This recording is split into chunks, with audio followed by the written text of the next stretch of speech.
Bienvenidos, apreciados seguidores de Historias Sagradas. Hoy los invito a adentrarse en un relato lleno de valentía, estrategia y sobre todo, la divina intervención de Dios en la vida de su siervo David. En este episodio, descubriremos una de las pruebas más inusuales y peligrosas que el joven pastor de Belén tuvo que enfrentar. ¿Alguna vez escucharon acerca de un rey que pidió 100 prepucios a cambio de la mano de su hija? Pues este es el relato que encontramos en el primer libro de Samuel, el capítulo 18. Saúl, movido por la envidia y el miedo, intentó poner fin a la vida de David con un desafío que parecía imposible. Les aseguro que este es un relato que no querrán perderse. Comencemos. El viento del desierto susurraba entre las piedras del valle, mientras el sol se ocultaba tras las colinas de Judá, llenando el aire con un misterio inquietante. Las sombras se alargaban sobre la tierra prometida, envolviendo a Israel en una penumbra que no solo era física, sino también espiritual. Bajo el reinado de Saúl, el reino estaba en crisis. La envidia y el miedo habían corrompido el corazón del rey, y la traición se deslizaba silenciosamente por los pasillos de la corte, sembrando discordia y empujando a Saúl hacia la locura. En este sombrío escenario, David, el joven pastor de Belén, se erguía como un faro de esperanza. Después de haber derrotado al gigante Goliat, con su fe inquebrantable en Dios, David se había ganado el corazón de Israel. Aclamado por todos, desde los soldados hasta las mujeres que cantaban en las calles, su victoria no solo había salvado a la nación de la humillación, sino que también había convertido a David en el héroe en quien todo el reino depositaba sus esperanzas. Pero ahora, David se encontraba en una encrucijada que ningún arma terrenal podría resolver. Las batallas que se libraban ya no eran solo contra enemigos visibles como los filisteos, sino contra fuerzas invisibles y mucho más insidiosas: la envidia, el odio y la traición. Aclamado por el pueblo, que veía en él a su Salvador, y amado profundamente por Jonatán, el hijo del rey, cuya amistad con David era tan pura como el oro, David se había convertido en un símbolo de esperanza para Israel. Su nombre se pronunciaba con respeto y admiración en todo el reino, y su presencia traía consigo la promesa de un futuro mejor. Pero esa misma admiración que le había ganado el amor del pueblo y la amistad de Jonatán, también le había ganado la ira de Saúl. El rey, que al principio había visto en David a un joven valiente y leal, ahora lo veía como una amenaza, un rival que podría arrebatarle el trono. La mente de Saúl, envenenada por los celos, se obsesionaba cada vez más con la idea de eliminar a David. Ya no era suficiente para Saúl ser el rey, tenía que ser el único, y para lograrlo, debía deshacerse de aquel que, a sus ojos, se estaba convirtiendo en su mayor enemigo. El eco de los cantos que ensalzaban a David resonaba en los pasillos del palacio de Saúl como un martillo que golpeaba constantemente su conciencia, recordándole su propia inseguridad y debilidad. Saúl mató a sus miles, y David a sus 10.000, cantaban las mujeres de Israel, y aunque esas palabras deberían haber sido motivo de orgullo para un rey que lideraba a tan valientes hombres, solo lograban encender aún más la furia y el resentimiento en el corazón de Saúl. Cada vez que esas palabras llegaban a sus oídos, Saúl sentía cómo la ira se apoderaba de él, consumiendo su mente con pensamientos de venganza. En su corazón, Saúl sabía que el favor de Dios estaba sobre David, y esa certeza lo consumía como un fuego inextinguible. Cada victoria de David, cada elogio que el pueblo le dirigía, era una espina que se clavaba más profundamente en el alma del rey. Saúl, el ungido por Dios, el hombre que había sido elegido para guiar a Israel, sentía que el mismo Dios que lo había levantado ahora estaba inclinando su favor hacia otro. Esa percepción no solo lo atormentaba, sino que erosionaba su confianza y lo arrastraba hacia un abismo de desesperación y locura. El rey se debatía entre dos fuerzas opuestas: su deber de proteger a su pueblo, un deber sagrado que él sabía que debía cumplir, y su deseo cada vez más insaciable de eliminar a quien veía como una amenaza a su trono. En los momentos de lucidez, Saúl reconocía la grandeza de David, su lealtad inquebrantable y su amor por Israel. Pero esos momentos eran fugaces, eclipsados rápidamente por una sombra oscura que se cernía sobre su mente, nublando su juicio con pensamientos de conspiración y asesinato. Era como si una nube oscura se hubiera asentado sobre su alma, oscureciendo cada pensamiento. corrompiendo cada intención. La locura comenzó a nublar su juicio, y lo que una vez fue un reinado lleno de promesas y bendiciones, ahora se convertía en un campo de batalla interno donde Saúl luchaba contra sus propios demonios. Sus pensamientos, antes centrados en el bienestar de su pueblo, ahora se oscurecían con ideas de conspiración. Veía amenazas donde no las había, enemigos en aquellos que alguna vez habían sido sus amigos. La paranoia se apoderó de su mente, enredándola en una maraña de celos y miedo. Los pasillos del palacio, que antes eran símbolos de poder y autoridad, ahora se transformaban en laberintos de intriga, donde Saúl se sentía atrapado, vigilado por sombras que él mismo había creado. Saúl, el primero de los reyes de Israel, el hombre que había sido ungido por el profeta Samuel, se había convertido en un hombre atormentado. Cada día, la carga del liderazgo se hacía más pesada, no porque su pueblo estuviera en peligro, sino porque en su mente, David se había convertido en la mayor amenaza para su reinado. La corona, símbolo de su autoridad divina, ahora parecía una carga insoportable, un recordatorio constante de que su tiempo en el trono podría estar llegando a su fin.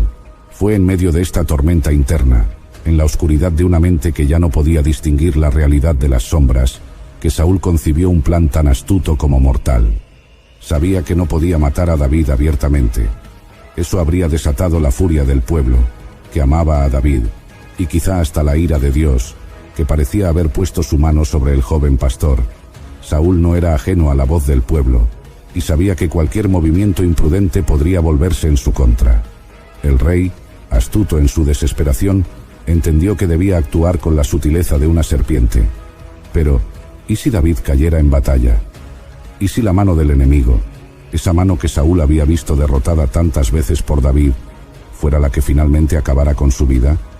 La idea se apoderó de su mente como una semilla oscura que rápidamente echó raíces. Si David moría en combate, no habría sospecha sobre Saúl. Sería visto como un mártir, un héroe caído en la defensa de Israel, y Saúl podría finalmente deshacerse de la amenaza sin ensuciarse las manos con sangre inocente. Así, Saúl tramó un plan que, en su mente, era infalible. Decidió usar a su propia hija, Mical, como cebo para enviar a David a una muerte segura. Con fría determinación, Saúl planeó cada detalle, sabiendo que el amor de David por Mical sería su perdición. En el corazón del rey ya no había lugar para el amor paternal. Solo quedaba un deseo insaciable de proteger su trono a cualquier costo. Usaría a su propia carne y sangre, no como un medio para unir a dos jóvenes enamorados, sino como una trampa para atrapar al hombre que tanto temía. En la mente perturbada de Saúl, este plan era la solución perfecta. Mical, quien amaba a David con toda su alma, jamás sospecharía que su propio padre la estaba utilizando en un juego mortal. Y David, guiado por su corazón valiente, aceptaría cualquier desafío para ganar la mano de su amada, sin darse cuenta de que caminaba hacia una trampa que había sido cuidadosamente diseñada para acabar con él. Saúl creía que finalmente había encontrado la manera de librarse de David, y con cada paso de su plan, su corazón se endurecía aún más, cerrándose completamente a la voz de Dios que una vez lo había guiado.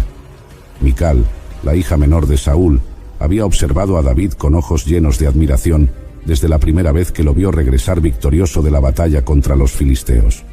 Sus hazañas, su valentía y su corazón devoto al Señor habían capturado no solo la atención de Israel, sino también el corazón de Mical.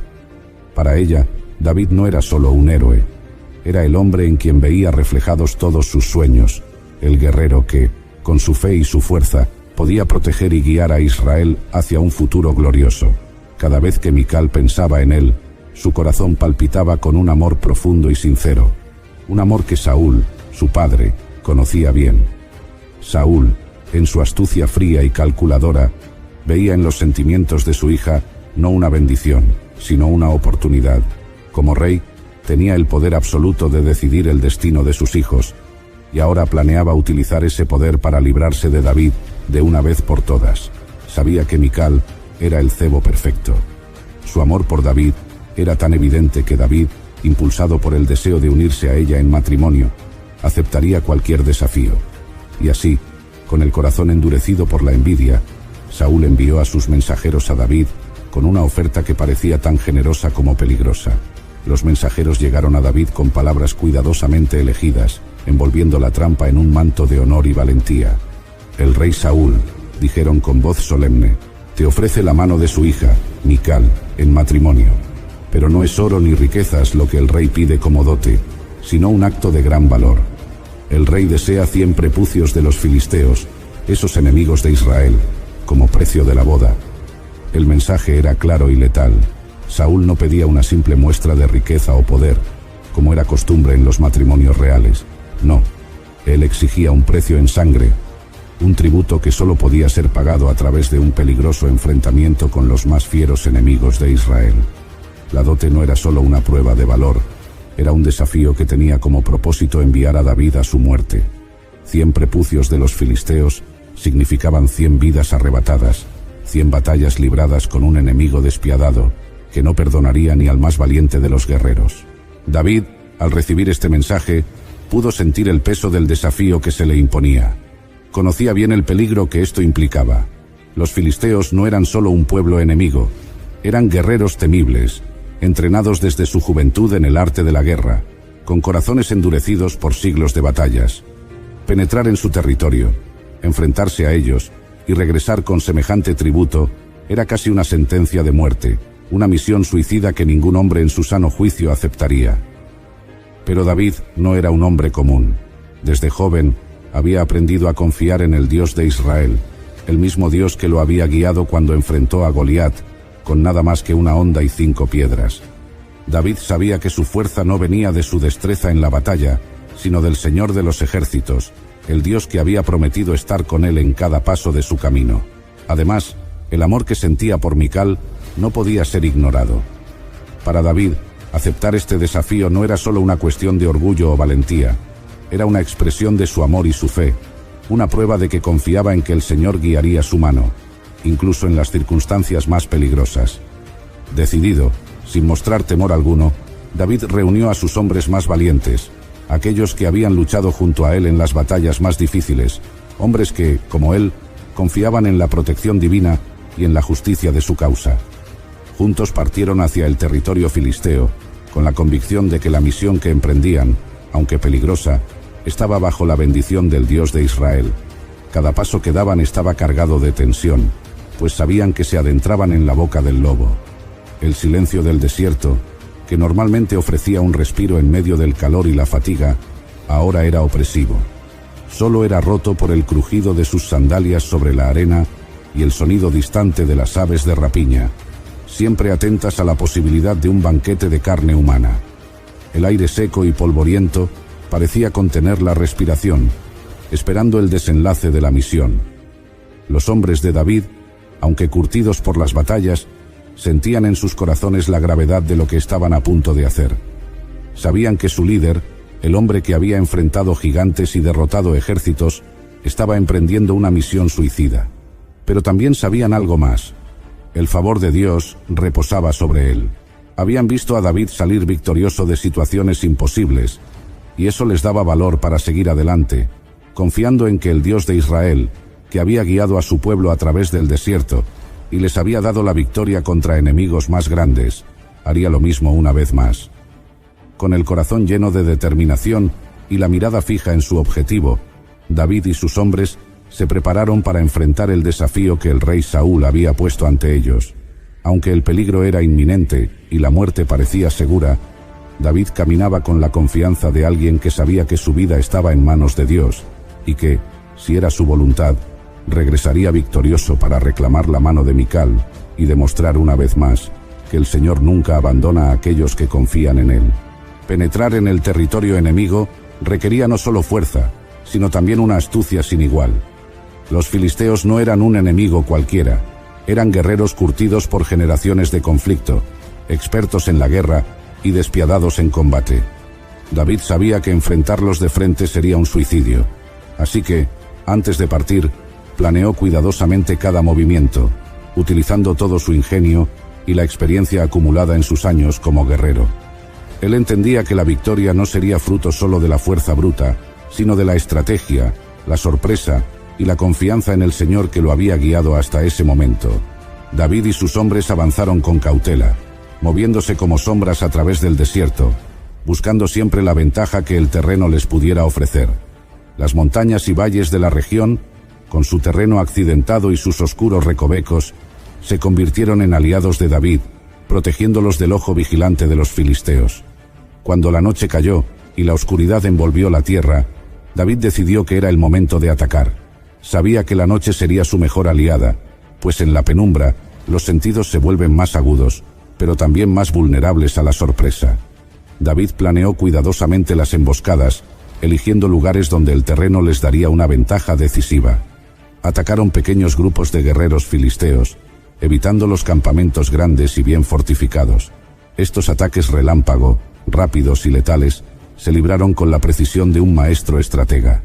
Los filisteos, acostumbrados a luchar en campo abierto, no estaban preparados para enfrentar a un enemigo que se desvanecía en la oscuridad solo para reaparecer en otro lugar, golpeando con fuerza mortal. Las batallas que siguieron fueron sangrientas y despiadadas. Cada combate se libraba con la certeza de que no había margen para el error. Los hombres de David, impulsados por la fe en su líder y en el Dios de Israel, luchaban con la furia y la determinación de aquellos que saben que su destino está en manos divinas. No se permitieron ni un solo desliz, conscientes de que cualquier falla podría significar la muerte, no solo para ellos, sino para todo el plan de David. La espada de David se movía con una precisión casi sobrenatural, guiada no solo por su habilidad guerrera, sino por la convicción de que estaba cumpliendo con la voluntad de Dios. 1 a 1, los filisteos cayeron ante la espada de David y sus hombres. Sus gritos de sorpresa y dolor se desvanecían rápidamente en la oscuridad de la noche. Cada victoria se sentía como una confirmación del favor divino, como una señal de que el Señor estaba con ellos, entregando a sus enemigos en sus manos. Con cada batalla, la confianza de David en el éxito de su misión crecía, y con ella, la determinación de cumplir no solo con la demanda del rey, sino de superar las expectativas que se habían puesto en él. El resultado de estas incursiones fue más de lo que Saúl jamás imaginó. David no solo cumplió con la demanda del rey, sino que fue más allá de lo que se le había pedido. Con gran valentía y determinación, David regresó no con 100, sino con 200 prepucios de los filisteos, un trofeo que no solo demostraba su destreza en la batalla, sino también que el Señor había entregado a sus enemigos en sus manos. David no se contentó con cumplir, él buscó demostrar que cuando Dios está con uno, no hay desafío demasiado grande, ni enemigo demasiado fuerte.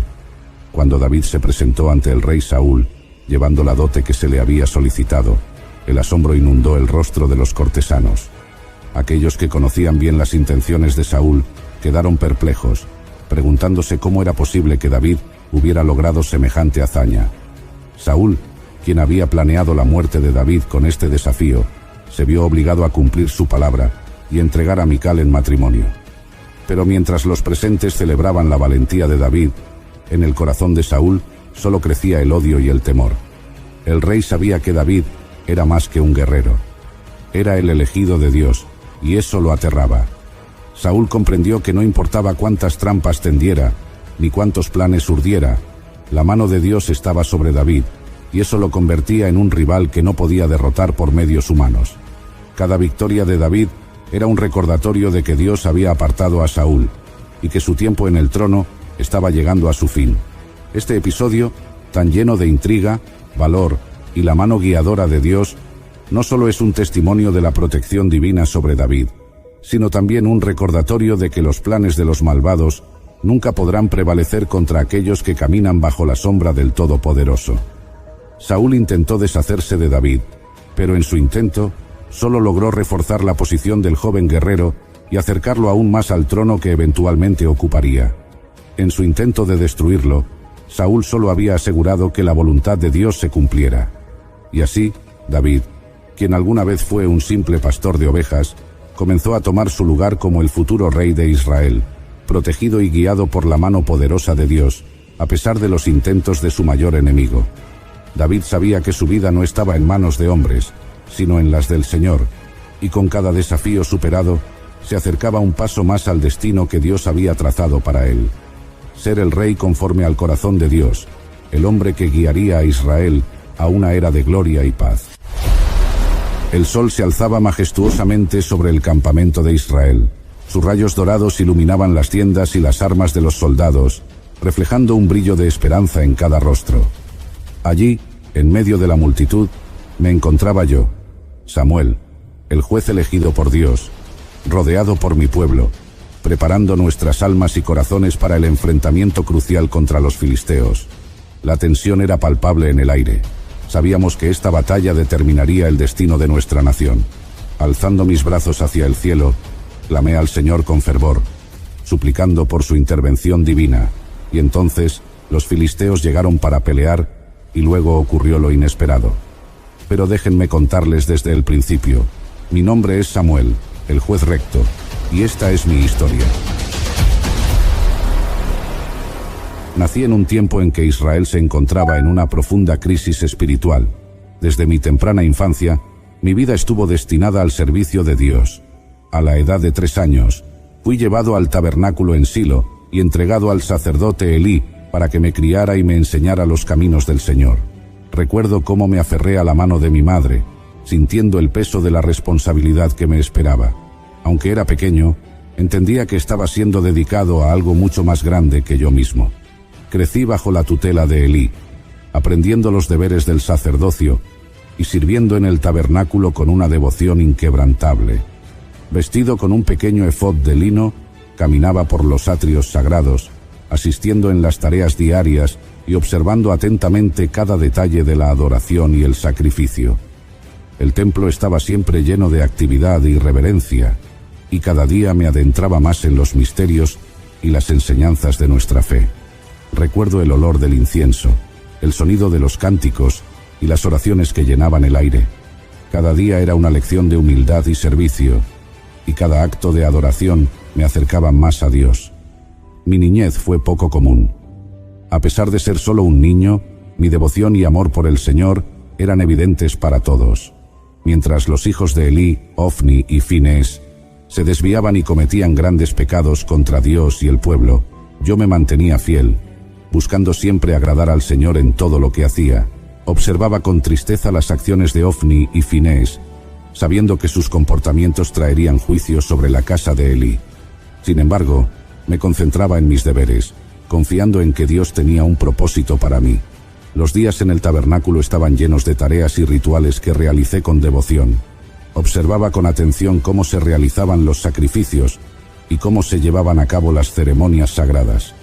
A medida que crecía, mis responsabilidades aumentaban y mi comprensión de los caminos del Señor se profundizaba. Elí me enseñó la importancia de la pureza y la devoción en el servicio a Dios. Aprendí a valorar cada detalle del servicio, desde el encendido de las lámparas hasta el cuidado del arca del pacto. Mi trabajo no era solo una serie de tareas, sino una forma de honrar y glorificar a Dios. Cada año, veía cómo los israelitas venían a Silo desde todas partes del país para adorar y ofrecer sacrificios. Estas reuniones eran un recordatorio del pacto eterno entre Dios y su pueblo, y de la importancia de mantenerse fieles a su ley. Cada interacción con los adoradores me enseñaba algo nuevo sobre la fe y la devoción, y me daba una perspectiva más amplia de mi rol en el plan divino. La vida en el tabernáculo también me permitió observar las vidas de aquellos que servían allí. Vi el contraste entre la devoción sincera de algunos y la corrupción de otros, como los hijos de Elí. Esto me enseñó la importancia de la integridad y la fidelidad en el servicio a Dios. Me comprometí a vivir una vida de pureza y devoción, sabiendo que mi ejemplo podría influir en otros. Una noche, cuando era aún joven, ocurrió un evento que cambiaría mi vida para siempre. Estaba durmiendo en el templo, cerca del arca de Dios, cuando una voz me llamó por mi nombre. Samuel, Samuel. Pensando que era Elí quien me llamaba, corrí hacia él y le dije, aquí estoy, me llamaste. Pero Elí me respondió, no te he llamado, vuelve a acostarte. Esto sucedió 3 veces, y cada vez la respuesta de Elí fue la misma. Finalmente, Elí comprendió que era el Señor quien me llamaba, y me instruyó a responder, habla, Señor, que tu siervo escucha. Entonces, el Señor vino y se detuvo allí, y me llamó como las veces anteriores, Samuel, Samuel, y respondí como Elí me había enseñado, habla. que tu siervo escucha. El Señor me reveló su mensaje, un mensaje de juicio contra la casa de Elí, debido a los pecados de sus hijos y su incapacidad para corregirlos. Aunque era solo un niño, recibí con humildad y temor esta palabra del Señor, sabiendo que debía ser fiel en transmitirla. A la mañana siguiente, Elí me llamó y me pidió que le contara todo lo que el Señor me había dicho. Con valentía, le relaté cada palabra, sin ocultar nada. Elí aceptó el mensaje con resignación, reconociendo la justicia de Dios en sus juicios. Desde aquel día, el Señor estuvo conmigo y no dejó que ninguna de sus palabras cayera en tierra. Crecí en sabiduría y estatura, ganando el favor de Dios y del pueblo. Así comenzó mi viaje como profeta y juez de Israel, guiado siempre por la mano de Dios, a quien había dedicado mi vida desde el principio. Mi relación con el Señor se profundizaba con cada día, y pronto toda Israel, desde Dan hasta Beerseba, reconoció que yo había sido confirmado como profeta del Señor. Mis días estaban llenos de enseñanza y aprendizaje. Elí, a pesar de sus fallas, fue un mentor paciente que me mostró la importancia de escuchar la voz de Dios y obedecer sus mandatos. Pasé horas en oración, buscando la guía del Señor y pidiéndole sabiduría para cumplir con mi llamado. La presencia de Dios se volvió una constante en mi vida, y su voz, una guía segura en tiempos de incertidumbre. Cada revelación del Señor era un recordatorio de la responsabilidad que llevaba y del llamado divino que había sobre mi vida. A medida que mi reputación como profeta y juez crecía, también aumentaban las demandas y responsabilidades. La gente venía de todas partes de Israel para escuchar la palabra del Señor a través de mí, buscando dirección y esperanza en tiempos de dificultad. Me convertí en un canal de la voluntad de Dios para su pueblo, guiándolos con justicia y sabiduría. Con el paso del tiempo, me di cuenta de que mi vida no era solo para mí, sino para el pueblo de Israel. Mi llamado era guiar, proteger y enseñar a mi nación a caminar en los caminos del Señor. La enseñanza de Elí y la voz del Señor habían formado mi carácter y mi misión. Sabía que el futuro de Israel dependía de nuestra fidelidad a Dios y de nuestra obediencia a sus mandatos. A medida que crecía, el Señor continuó revelándose a mí, y sus palabras nunca cayeron en tierra. Toda Israel, desde Dan hasta Beerseba, reconoció que yo había sido confirmado como profeta del Señor. En Silo, el Señor se manifestó a mí y me confió sus mensajes para el pueblo. Durante esos años de madurez, Israel se enfrentaba a una creciente amenaza de los filisteos. La situación se volvió crítica cuando los filisteos capturaron el arca de Dios en una batalla devastadora. La noticia de la derrota y la pérdida del arca llegó a Elí, quien, a pesar de su avanzada edad y ceguera, aún servía como sumo sacerdote. Al escuchar que el arca había sido capturada y que sus hijos, Ofni y Finés, habían muerto en la batalla, Elí cayó de su silla, se rompió el cuello y murió. Había juzgado a Israel durante 40 años. La muerte de Elí marcó el fin de una era y el comienzo de otra, en la que mi liderazgo como profeta y juez sería crucial para guiar a Israel. Bajo mi dirección, el pueblo comenzó a arrepentirse de sus pecados y a volver al Señor. Recuerdo vívidamente aquellos días de transición, cuando Israel se encontraba en una encrucijada espiritual y política. Reuní a Israel en Mizpa, donde oré por ellos y ofrecí sacrificios al Señor. La asamblea en Mizpa fue un momento de renovación y compromiso. El Señor respondió a nuestras oraciones y nos concedió una gran victoria sobre los filisteos, estableciendo así una nueva etapa de esperanza y restauración para nuestra nación. El desafío de liderar una nación que estaba en medio de una crisis espiritual y política era inmenso. Los filisteos habían tomado el arca, el símbolo de la presencia de Dios entre nosotros, y el pueblo estaba desmoralizado. En esos momentos, la guía divina era crucial.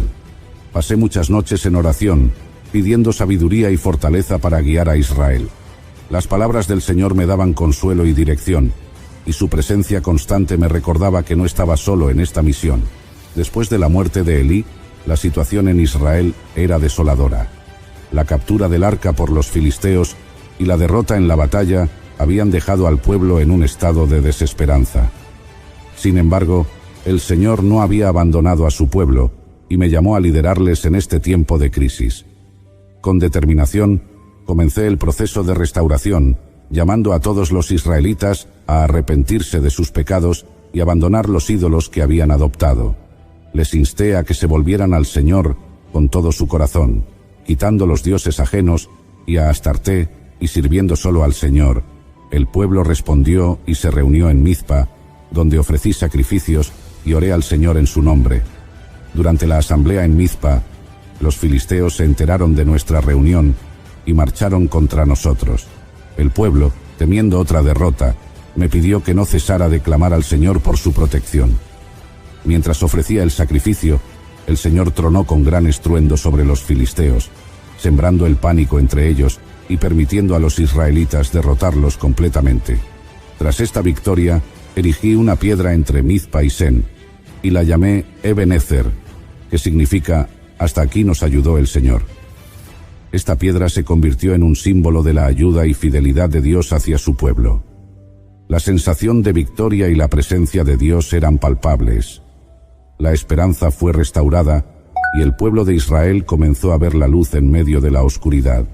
Durante todos los días de mi vida como juez, los filisteos no volvieron a invadir el territorio de Israel.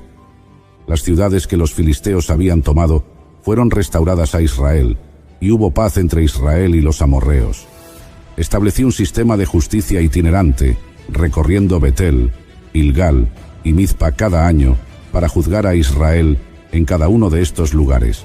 Cada viaje me permitió estar en contacto directo con el pueblo, escuchar sus problemas y ofrecer soluciones basadas en la sabiduría divina. Siempre regresaba a Ramá, donde tenía mi hogar, y allí también juzgaba a Israel y construí un altar al Señor. Mi tiempo como juez de Israel fue un período de restauración y paz. Bajo la guía del Señor, lideré al pueblo de vuelta a la fidelidad y adoración verdadera, asegurando que la nación permaneciera bajo la protección y bendición de nuestro Dios. El proceso de restauración no fue fácil. Hubo desafíos internos y externos, pero la mano de Dios estaba con nosotros, guiándonos y protegiéndonos. La fidelidad del Señor era evidente en cada paso que dábamos, y su presencia nos daba la fuerza para continuar. Recuerdo una ocasión especial en la que, mientras estaba en Ramá, recibí la visita de un anciano del pueblo que venía con una carga pesada en su corazón. Su familia había sido devastada por la guerra y la pérdida, y buscaba consuelo y dirección. Pasamos horas en oración y conversación, y al final del día, pude ver la paz y el alivio en su rostro. Estos momentos me recordaban constantemente el poder de Dios para sanar y restaurar. En otro momento, un grupo de líderes de una de las tribus vino a verme con un conflicto que amenazaba con dividir a su comunidad. This episode is brought to you by LifeLock. It's Cybersecurity Awareness Month, and LifeLock has tips to protect your identity. Use strong passwords, set up multi-factor authentication, report phishing, and update the software on your devices. And for comprehensive identity protection, let LifeLock alert you to suspicious uses of your personal information. LifeLock also fixes identity theft, guaranteed or your money back. Stay smart, safe, and protected with a 30-day free trial at lifelock.com/podcast. Terms apply. Mediante la oración y el consejo sabio, pudimos encontrar una solución que no solo resolvió el conflicto, sino que también fortaleció la unidad entre ellos. Estos eventos eran una prueba de que Dios estaba obrando entre nosotros, guiándonos hacia un futuro de paz y prosperidad. Las victorias sobre los filisteos y otros enemigos no solo fueron batallas físicas, sino también espirituales. Cada victoria nos recordaba la fidelidad de Dios y nos llamaba a mantenernos firmes en nuestra fe y obediencia a Él. La construcción de altares y los sacrificios eran actos de adoración y recordatorios constantes de que nuestra fuerza y victoria venían del Señor. La paz y la estabilidad que disfrutamos durante mi tiempo como juez fueron el resultado directo de nuestra fidelidad a Dios.